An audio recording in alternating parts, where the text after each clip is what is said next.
je n'ai aucune idée d'intro à faire. Alors là, j'en ai aucune idée. Non, sérieusement, je suis entièrement bloqué. Mais c'est pas grave parce que j'ai fait un PC à 500 $ avec des pièces d'occasion. Ouais, ça c'est bien. Ça c'est une petite intro que j'aime bien. Moi j'aime bien ce genre d'intro là, ça fait plutôt plaisir en fait.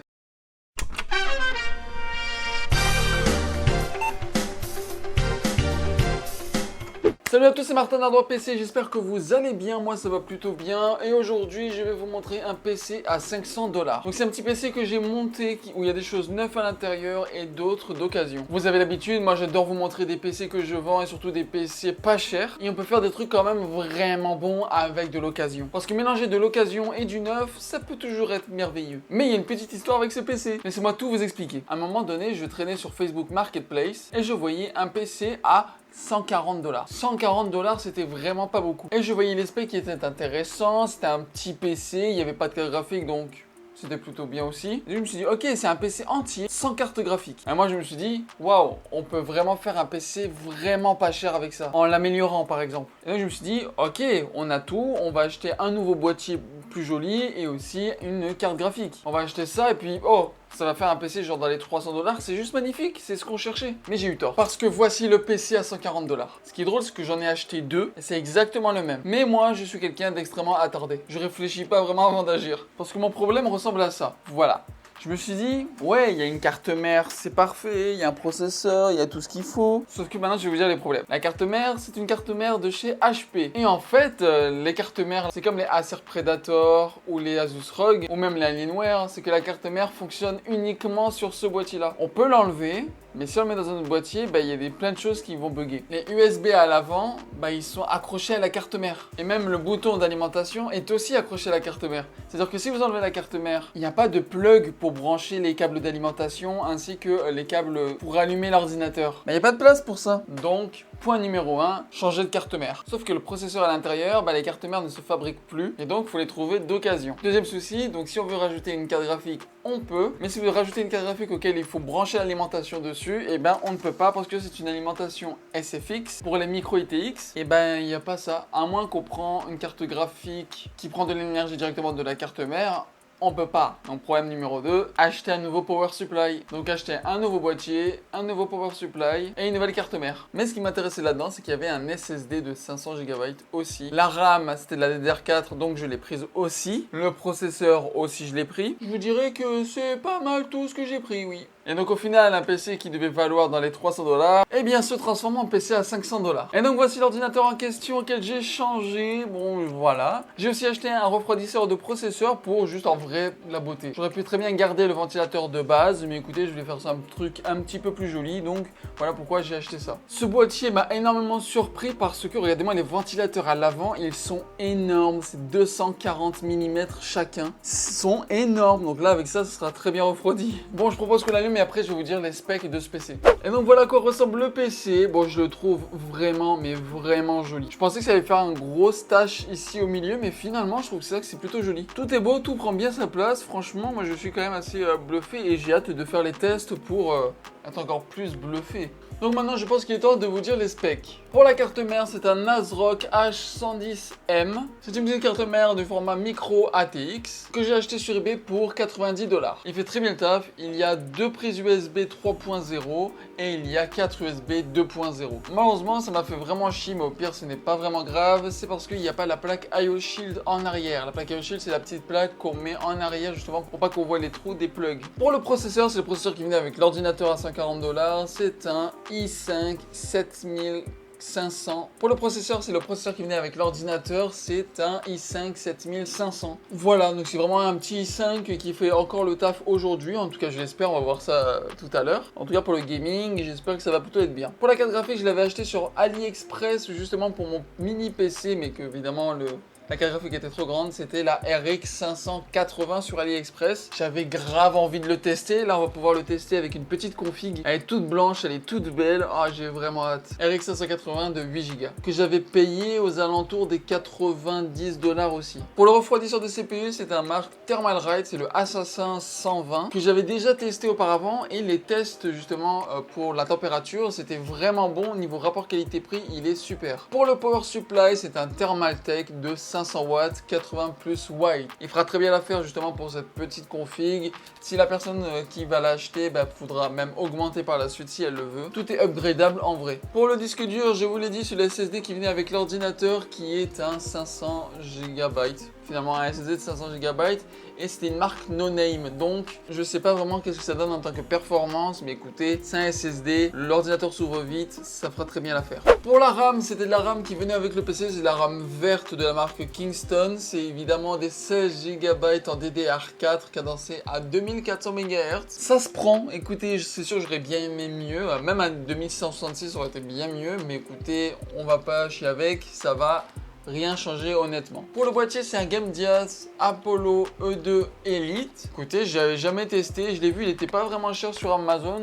80 $ plus taxes. Écoutez, je l'entends, il fait pas de bruit du tout. Il fait vraiment pas de bruit. Juste un petit bruit de vent, mais c'est... Je vois déjà, je vois que tout est bien refroidi. Sérieusement, il n'y a rien qui est chaud. On va pouvoir même tester la température... tout à l'heure. Il est même possible, même avec ce boîtier, de pouvoir mettre votre carte graphique à la verticale. Justement, il y a l'espace assez pour ça, donc c'est vraiment cool aussi. En plus, il y a full espace, donc je pense que même une carte graphique avec 3 ventilateurs, ça passerait. Bon voilà les amis, je pense que tout est dit. Je pense qu'on va pouvoir passer au test au final. C'est parti! Et là, nous avons fait les tests sur l'habituel 3D Mark. Je sais que vous avez tous l'habitude de savoir la différence entre le score graphique et le score du CPU. En score graphique, nous avons 3454 et de celui du CPU, c'est 3585. Ça fait en sorte une moyenne de 3473. Donc les deux vont quand même assez bien ensemble. C'est assez bas, mais pour un PC à 400-500 $, je pense que c'est normal. On aurait peut-être pu avoir mieux pour les mêmes prix éventuellement, mais vu que j'ai aussi privilégié un peu l'esthétique de la machine, si j'avais enlevé évidemment, si j'avais laissé le ventilateur de base, déjà ça aurait été moins coûteux, on aurait pu enlever 20 $ au budget, mais 3473 de score, ça va, ça peut aller. Et là nous passons à quelque chose que vous connaissez évidemment, c'est Apex Legends. Donc sur Apex Legends, nous avons une moyenne de 100 FPS en ultra, ce qui est très bien. De toute façon, tant que c'est plus de 60 FPS, c'est bien. Évidemment, vu que c'est un jeu de type compétitif, vous allez essayer d'avoir le maximum d'FPS et à ce moment-là, vous pourrez mettre les graphismes en plus bas pour avoir un maximum d'FPS. Mais c'est validé évidemment pour ce PC. Ensuite, nous passons à Red Dead Redemption 2. Vous le connaissez aussi ce jeu. Maintenant, ça fait partie des tests que je fais. Un bon petit jeu AAA qui fait plaisir. Nous sommes en moyen et on avait 60 FPS de moyenne. Évidemment, vous savez, ce n'est pas un jeu compétitif, donc c'est un jeu auquel les FPS ne sont pas si dérangeants que ça. Le mieux, c'est l'immersion. Mais en moyen, on était à 60 FPS. Donc, vous pouvez toujours baisser les graphismes pour dépasser les 70 FPS et pouvoir jouer convenablement avec ce PC à 500 $. La carte graphique, je trouve qu'il fait quand même assez très bien le taf avec le combo du processeur. C'est sûr, si le processeur était meilleur, les FPS auraient été aussi meilleurs, mais le jeu est validé quand même. Et donc là, les amis, nous passons au fameux GTA 5. Nous sommes en ultra et nous avons une moyenne de 90 FPS. Des fois, on allait à plus de 120 FPS, c'était vraiment bien, c'était très cool.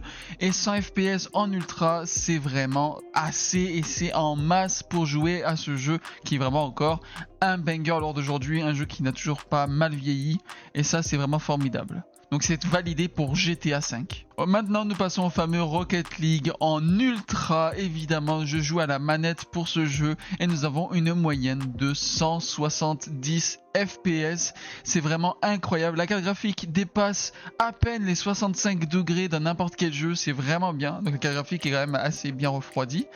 Donc 170 FPS de moyenne pour Rocket League. Vous pouvez vous taper vos meilleurs games, vos meilleurs buts. Là nous passons maintenant à Counter-Strike Global Offensive. Nous dépassons en ultra évidemment. En moyenne nous avons 200 FPS de moyenne.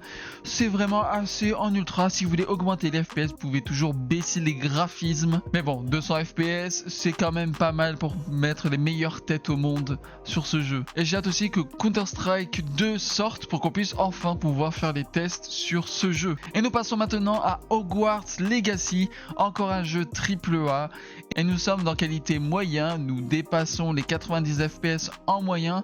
Dépendamment des endroits, on peut descendre jusqu'à 70 ou voire 65 fps, mais vous pouvez toujours baisser les graphismes au cas où cela vous dérange d'avoir ces moyennes d'FPS là. Mais ça reste absolument validé pour Hogwarts Legacy. Dire aussi que ce PC c'est vraiment un PC pour jouer en moyenne qualité. Et là nous passons à un jeu qui me déçoit énormément, c'est évidemment Call of Duty Warzone 2. Même en ayant les graphismes les plus bas du jeu, nous arrivons même pas à dépasser les 60 fps. D'après moi, ce qui joue beaucoup en sa défaveur, c'est le processeur. Le processeur est beaucoup trop vieux pour ce jeu-là. Moi, ce que je peux vous conseiller pour avoir avec la même carte graphique, c'est bien sûr un Ryzen 5, soit le 4500, soit le 5500. C'est sûr, le 5500, ça sera beaucoup mieux. Et là, vous allez pouvoir jouer à 80 fps en moyen directement sur Warzone. Ce PC a des bonnes perfs sur certains jeux, mais par contre, exemple Warzone. Bon, Warzone, on peut se dire, ouais, non, de toute façon, Warzone, à tous les cas, de toute façon, il faut quand même un bon PC pour bien le faire tourner. Mais même en minimum, on atteint un peu les 60 fps, hein, vraiment en minimum, donc c'est un peu saoulant. Et je dirais un petit peu pareil pour Apex. Bon, Apex, on était en élevé, ça allait, hein, franchement. Les FPS ça allait vraiment bien, mais je pensais qu'on aurait eu vraiment plus. Ce que je pense, c'est que c'est le processeur qui bride un peu, hein, vu que c'est un i5 7500. Ça fait pas de lui un mauvais PC, mais ça fait de lui une bonne base. Par contre, sur Hogwarts Legacy, quand même assez surpris. En moyen, on a atteint les 100 FPS, donc c'était vraiment cool. Par contre, sur Hogwarts Legacy, en moyen, c'était cool. On était entre 60 et 90 FPS en moyenne, donc c'était vraiment bon, je trouve. Counter-Strike, ça c'est obligatoirement bon. Valorant aussi, ça va être parfait. GTA 5, quand même assez surpris, donc c'est vraiment aussi très utile. Le PC, il est vraiment beau, moi je l'aime beaucoup. Évidemment, je pense qu'en fait, le processeur bride un peu la RX. Parce que la RX 580, c'est encore une bonne carte graphique. Sauf que le processeur, j'aurais plus penché à mettre une AMD aussi pour que ça communique mieux. Mais écoutez, pour 500 $, je le trouve correct. C'est pas une machine de guerre, mais ça fait aussi très bien le travail. Donc pour ceux et celles qui s'en fichent de jouer en minimum qualité, ça peut être un bon compromis. C'est sûr, de base, le PC coûtait 140 $. Si on rajoutait la carte graphique qui ne prend pas justement de... Si on rajoutait par exemple une carte graphique qui n'a pas besoin d'être branchée au power supply, là ça deviendrait un super bon PC. Comme par exemple une 1050 Ti qui n'a pas besoin justement d'être branchée à l'alimentation. Donc voilà, merci à tous d'avoir regardé cette vidéo, j'espère qu'elle vous aura plu. N'oubliez pas de vous abonner à la chaîne, c'était Martin d'Hogwarts PC, je vous dis à bientôt.